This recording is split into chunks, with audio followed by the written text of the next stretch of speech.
On the 7th of September, 1191, in the midst of the Third Crusade, the decisive Battle of Arsuf unfolded. It marked a crucial victory for the Crusader coalition, led by England's King Richard I, Richard the Lionheart, against a far larger army from the Ayyubids Sultanate under the command of the legendary Saladin. This confrontation came on the heels of the Crusaders' successful capture of Acre, prompting Saladin to intercept Richard's forces as they made their way south toward Jaffa, passing near the coastal town of Arsuf.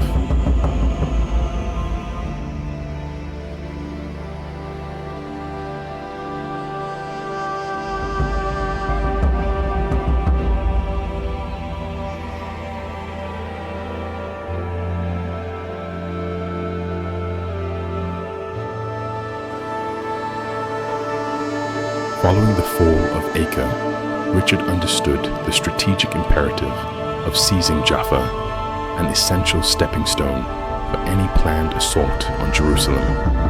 By August, he began his advance along the coast from Acre to Jaffa. Saladin, determined to prevent the Crusaders from gaining further ground, rallied his forces to intercept them. Richard, ever meticulous, fortified his campaign by securing a large part of the Egyptian fleet, ensuring naval protection and logistical support along the shoreline.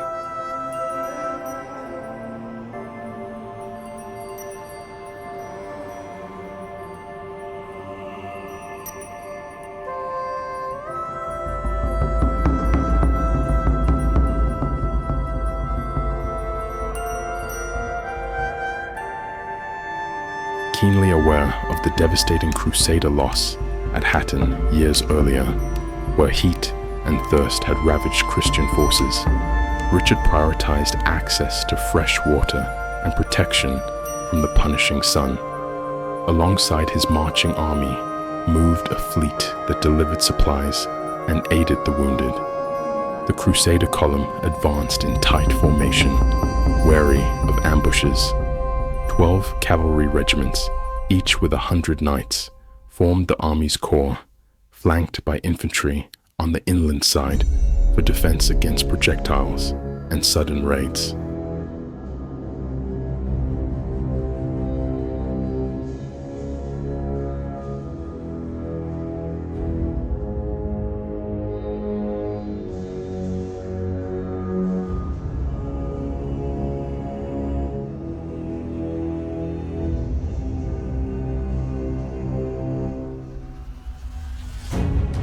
Crossbowmen manned the outer infantry ranks, while on the seaside, supply wagons moved in parallel with rested infantry units that rotated in and out to maintain their strength under constant harassment.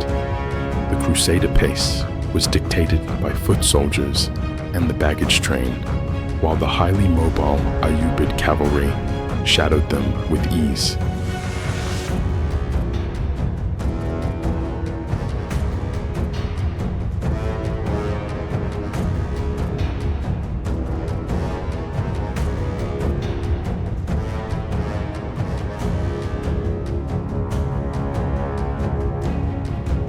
By early September, Saladin concluded that light skirmishing would not be enough to halt the Crusaders. A full-scale engagement was needed. The dense woodland of Arsuf, a rare forested stretch in Palestine, offered a perfect location for an ambush. Saladin concealed his forces there, estimated by chroniclers to number 25,000, made up primarily of cavalry, swift horse archers, nimble raiders, and elite Mamluks.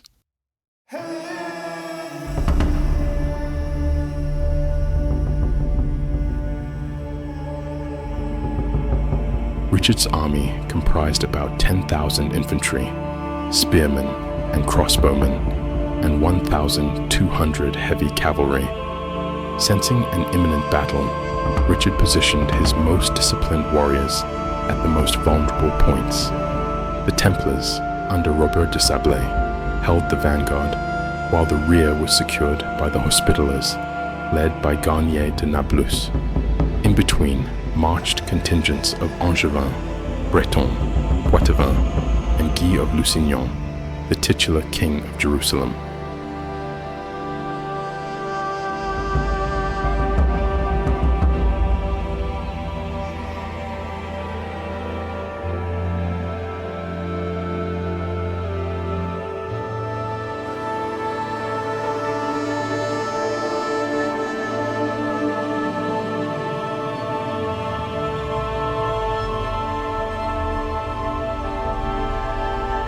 Saladin's army was split into left, right, and center wings, with the Sultan commanding the central corps, surrounded by his elite guard.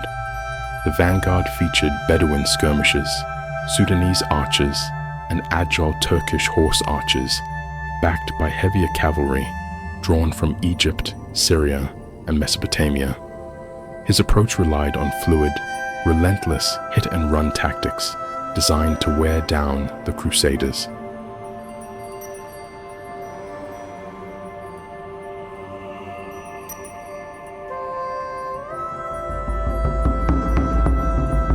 As dawn broke on September 7th, Crusader scouts spotted enemy movement. Saladin's forces began their assault with waves of arrows and javelins launched by infantry, followed by swift cavalry charges that withdrew before counterattacks could land. The crossbowmen responded as best they could, but their focus remained on holding formation under mounting pressure. Saladin then concentrated his attack on the rearguard, hoping to break the Hospitallers and expose the Crusader column.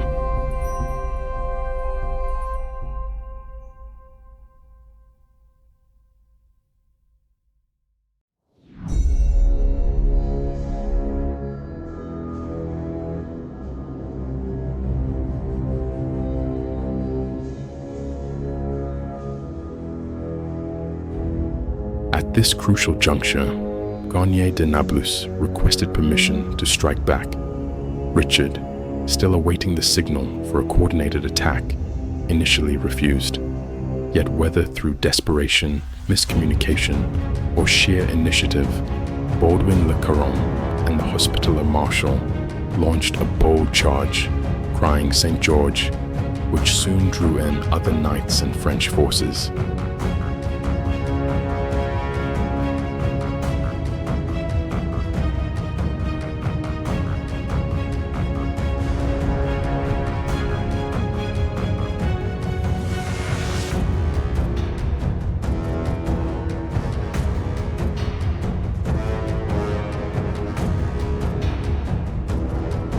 The unauthorized charge threatened to unravel Richard's careful strategy, but he acted swiftly.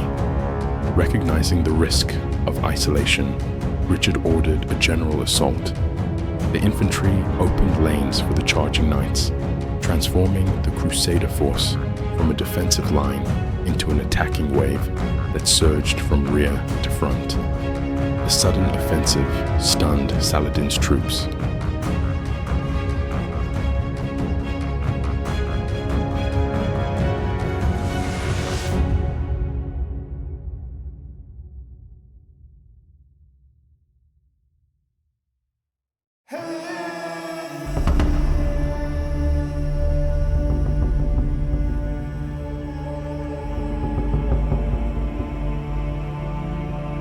Saladin's right wing, engaged closely with the Hospitallers, bore the brunt of the charge.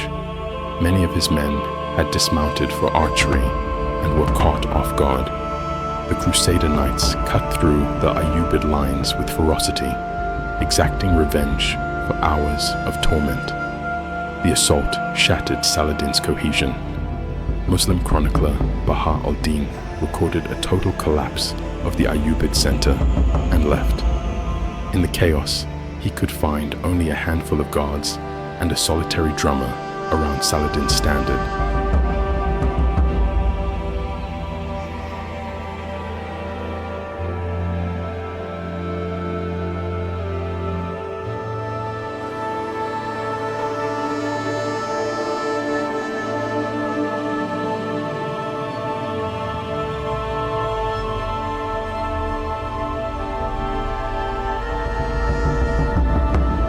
Fearing a counterattack from any remaining Ayyubid cavalry, Richard regrouped his men before launching one final charge that drove the enemy into the surrounding hills and forests.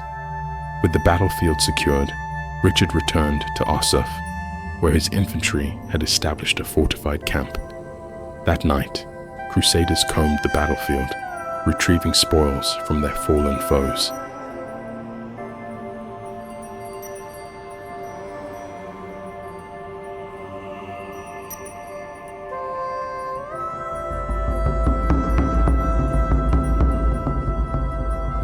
The toll was heavy for Saladin. Some 32 emirs and over 7,000 soldiers were lost. Richard's casualties numbered fewer than 700. Though the battle did not reclaim Jerusalem, it severely weakened Saladin's army and boosted Crusader morale. It marked a turning point in the Third Crusade, proving Richard's military brilliance and restoring Christian momentum in the Holy Land.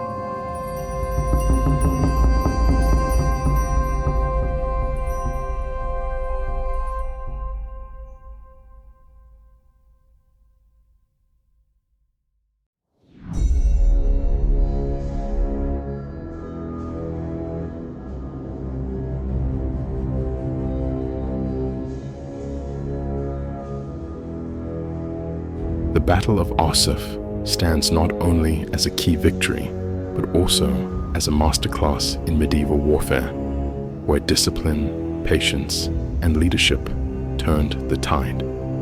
It led to the fortification of Crusader positions and ultimately to the Treaty of Jaffa, which allowed Christian pilgrims access to Jerusalem. It remains a defining moment in the legacy of Richard the Lionheart and the long struggle between Crusader and Muslim powers in the Levant.